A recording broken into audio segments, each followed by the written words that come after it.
여러분, 지금부터 시장에 벌어지고 있는 일들은 모두 누군가의 의도된 상황이라 생각하고 보셔야 합니다. 실제로 현재 XRP의 상황은 말이 안 되기 때문인데요. XRP는 그동안 오랫동안 성장을 가로막았던 법적 리스크마저 해소했고, 기관들의 자금을 유입시키리 ETF까지 출시를 했습니다. 그런데도 계속 약세를 보이고 있죠. 이건 어떤 세력들이 XRP의 가격을 일부러 짓누르고 있는 상황이라는 겁니다. 때문에 지금 여러분 눈에 보이는 가격은 가짜라는 것이죠.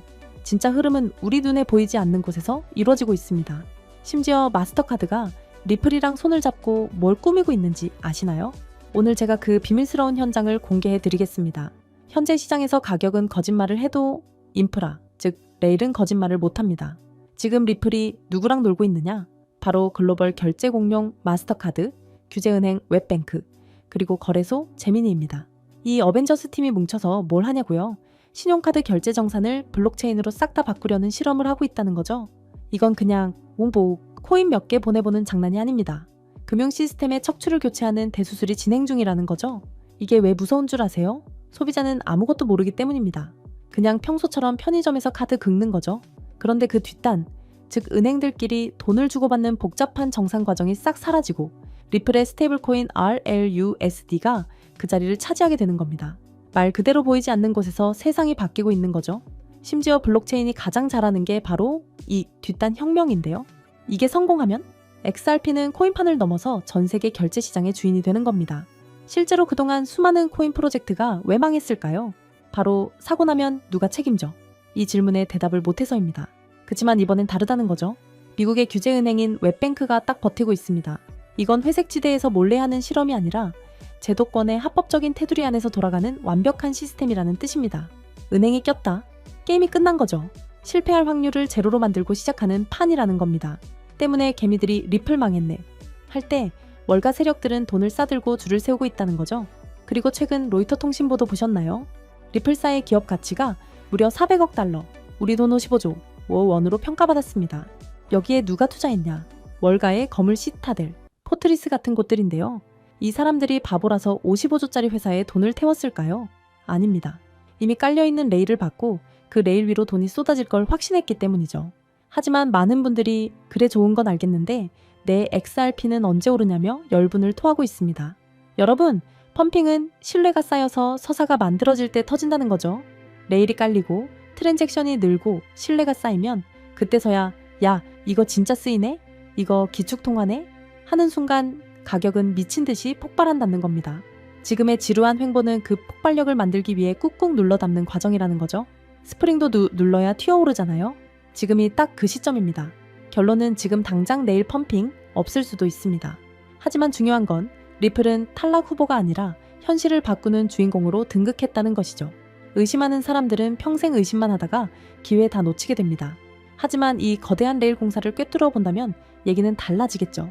이미 변화는 시작되었고 변화가 시작되었다는 건 머지않아 현실이 될 거라는 겁니다. 자, 하지만 그렇다고 해서 우리가 리플 하나에만 집중하면 되는 걸까요? 그건 절대 아니라는 점을 말씀드리고 싶습니다. 이 코인 시장에는 리플이 상승하면 그 흐름을 타고 함께 상승하는 후속 코인들이 반드시 존재하니까요. 지난 상승장에서 리플이 큰 상승을 보인 건 맞지만 사실 리플이 가장 높은 상승률을 기록했던 건 아니었거든요. 실제로 XRP가 큰 상승률을 보였던 2024년 5배가량 폭발적으로 상승했을 때 XRP보다 더 높은 상승률을 기록한 코인들이 있었습니다. 첫 번째로는 XRP와 마찬가지로 UAE 아랍에미리트로부터 투자를 받고 있는 만트라 코인입니다. 만트라 코인은 XRP의 행보를 그대로 따라가는 대표적인 종목이라고 할 수 있는데요.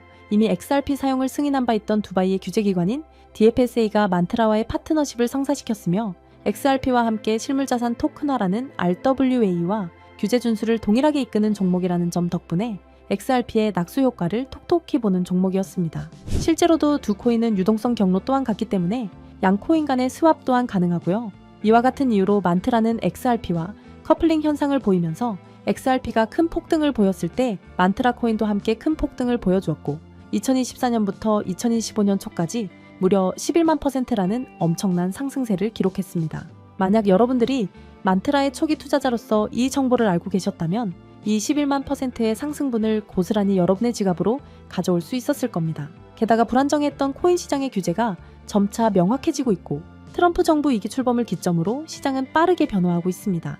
이렇듯 코인 시장은 지금이야말로 우리 같은 일반 투자자들이 지금껏 얻지 못한 수익을 경험해 볼 수 있는 길이 열리고 있다는 뜻이기도 한데요. 실제로 우리와 평범한 이웃이었던 분들이 하루아침에 억만장자가 된 사례는 적지 않았습니다. 코인으로 3,670억을 번 20대 한국인, 일명 원효띠의 실화는 너무나도 유명하고요.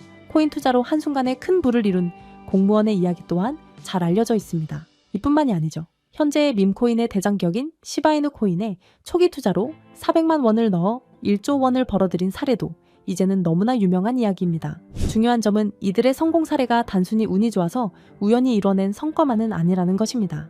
이들의 공통점은 모두 저평가되어 있으면서도 폭등이 예측 가능한 종목을 찾아 누구보다 빠르게 초기 투자자로서 선점을 해놓았다는 점이죠. 그렇다면 이러한 종목들은 과연 어떻게 찾을 수 있는 걸까요? 저는 이에 대해 한 가지 흥미로운 사실을 발견했습니다. 해외의 저명한 분석가들과 월가의 현직 퀀트 트레이더들 모두가 이러한 저평가 폭등 종목들에 대해 한 가지 공통된 의견을 내놓았다는 것인데요. 자, 그래서 오늘 내용은 그 어떤 유튜버들도 그 어떤 기관의 보고서에서도 쉽게 볼 수 없는 정말 중요한 내용을 말씀드리는 만큼 오늘 영상만큼은 꼭 집중해 주시기를 부탁드리면서 이야기를 시작해 보겠습니다.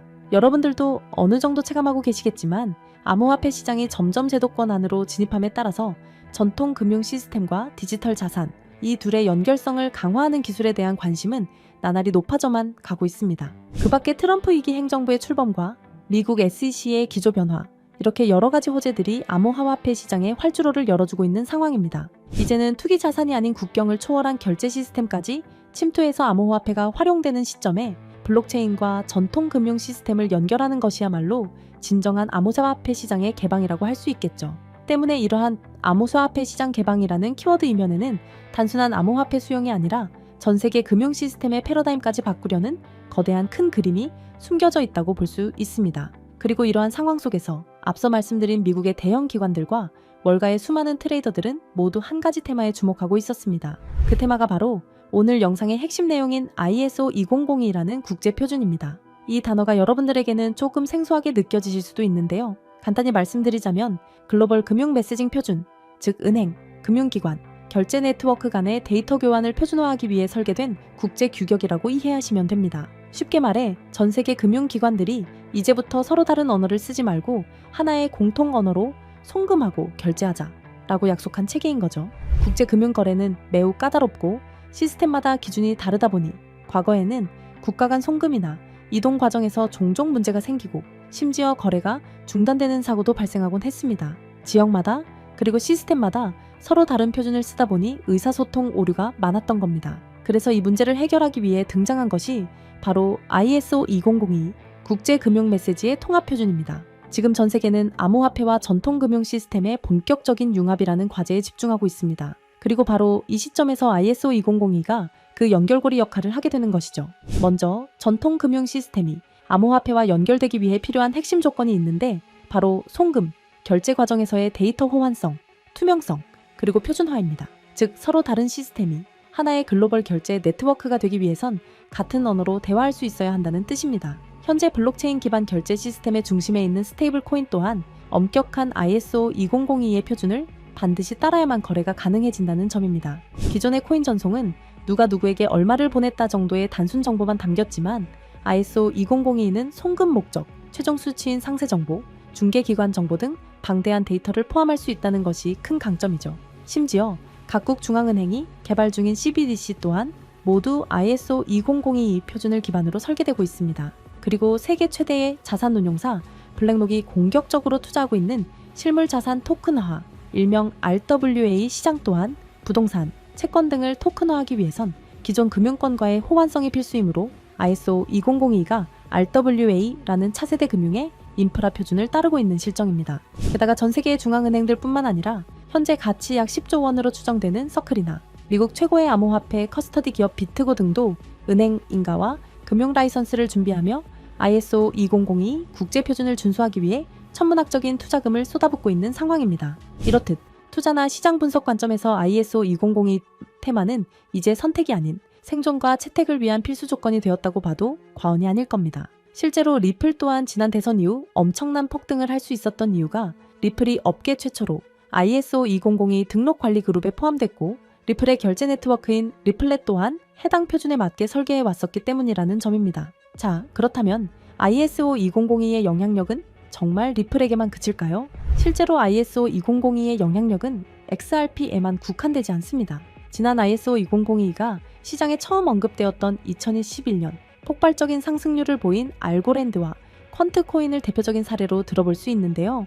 금융기관, 규제 준수 측면에서 ISO 2002 적합성이 거론된 알고랜드는 2021년 한 해 동안 1000%, 무려 10배 이상의 폭발적인 상승률을 보였고, 여러 블록체인과 금융망을 잇는 인프라 제공자로서 ISO 2002 호환 후보로 거론되었던 퀀트코인은 무려 2700%, 즉 27배라는 놀라운 상승률을 기록했습니다.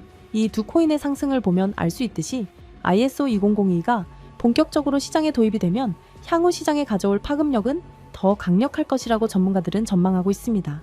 이처럼 ISO 2002 테마와 관련하여 다음에 폭등할 코인들은 이미 우리가 모르는 사이에 조용히 폭발을 준비하고 있다는 뜻이기도 합니다. 그렇게 ISO 2002의 선택을 받은 종목은 곧 ETF처럼 특정 규제를 통과할 수 있는 종목들 또는 CBDC나 은행, 인프라와 연결될 가능성이 있는 코인들이 될 것입니다. 그리고 당연히 CBDC와 결제 인프라는 앞서 말씀드린 바와 같이 ISO 2002를 반드시 준수해야 하고요. 즉, 지금부터는 ISO 2002 준수 요건에 가깝게 충족하고 있거나 포함될 가능성이 높은 종목들을 찾아내서 선점하는 것이 중요하다는 말씀입니다. 그래서 제가 지난 1년 가까이 분석해서 찾아낸 이 종목이야말로 ISO 2002 준수 요건을 충족하면서 기관의 주목을 받고 있는 종목이라고 할 수 있습니다. 최근 ISO 2002에 대한 언급이 많아지면서 세력들이 가격을 끌어올렸고 글로벌 금융 세력들이 직접 주도하는 종목으로 ISO 2002 메시징 표준과 완벽하게 연동되도록 설계되어 있으면서 전통 은행 시스템과 블록체인 결제를 실시간으로 연결하는 코인입니다. 심지어 최근 비밀리에 진행된 라운드에서 블랙록과 피델리티 등 글로벌 헤지펀드, 그리고 기존 금융권, 엘리트 세력이 조용히 지분을 확보했다는 소식도 들리는데요. 때문에 월가 내부에서조차 프로젝트 레이트라 불리는 이 프로젝트가 공개되면 기존 금융 인프라를 대체할 숨겨진 연결망으로 자리를 잡을 것이라 예상되고 있습니다. 또한 국제 송금과 기관 간 자산 이동이 이전과는 전혀 다른 속도로 자동화될 것이기에 폭발적인 잠재력이 있을 것이라 전망하고 있는데요. 하지만 지금은 거시적인 시장 상황에 맞춰 조정을 받고 있는 상황입니다. 그래서 오히려 아주 적절한 타이밍이라고 볼 수 있는 것이죠. 때문에 전문가들은 현재 시장의 거시적인 불안 요소가 일부 해소되고 본격적인 ISO 2002의 도입이 시작될 경우 폭발적인 잠재력을 보여줄 종목이라고 전망하고 있습니다. 이 종목 아직 대중들에게는 잘 알려지지 않았습니다. 그만큼 시총도 낮고 가격도 저렴한 편이기 때문에 리스크 측면으로 봤을 때도 충분히 메리트가 있는 종목이라 생각합니다. 다만 제가 지금 코인명을 가려놓았는데 이 영상에서 코인명까지 함께 공개해드리면 좋겠지만 유튜브 정책상 특정 코인명을 직접적으로 언급할 시 제재와 경고를 받게 되어 있어서요. 이러한 이유로 부득이하게 비밀 보장을 위한 저의 스터디방에서만 공유를 해드리고 있습니다. 정보를 받아보시는 방법은 어렵지 않습니다. 이 영상 하단에 제목을 한번 클릭하시면 설명란이 나오면서 더보기 버튼이 보이실 텐데요. 더보기를 누르시면 파란색의 링크가 나옵니다. 클릭해서 들어가시면 간단한 설문이 나오는데 10초밖에 안 걸리는 간단한 설문이니까 작성하셔서 제출해 주시면 해당 종목에 관련된 분석 자료들 전부 보내드리고 있습니다. 그리고 컴퓨터로 영상을 보시는 분들은 영상 하단에 있는 더보기를 누르시면 마찬가지로 파란색 링크가 나오니까요. 참고 부탁드립니다. 저는 여러분들에게 금전 요구나 멤버십 가입 요청을 절대 하지 않습니다. 오직 유튜브만 하기 때문에 사칭 피해 각별히 조심해 주시길 바라고요. 끝으로 한 가지 말씀드리고 싶은 부분은 시장의 원리를 이해하지 못한 채 투자를 한다는 건 자칫 어설픈 투자의 길로 빠지기 쉽다는 점입니다. 즉, 내가 충분히 이해한 정보 내에서 투자를 해야 한다는 것이고 내가 왜 그 종목을 샀는지, 어떤 판단으로 샀는지가 그만큼 중요합니다. 그리고 그 매수 요인이 변함이 없다면 그때는 믿고 기다려야겠죠. 제가 이번에 집중적으로 분석한 ISO 2002 메타는 그런 부분에서 충분히 부합된다고 생각합니다. 오늘 영상은 여기서 마치겠습니다. 긴 시간 시청해 주셔서 감사합니다.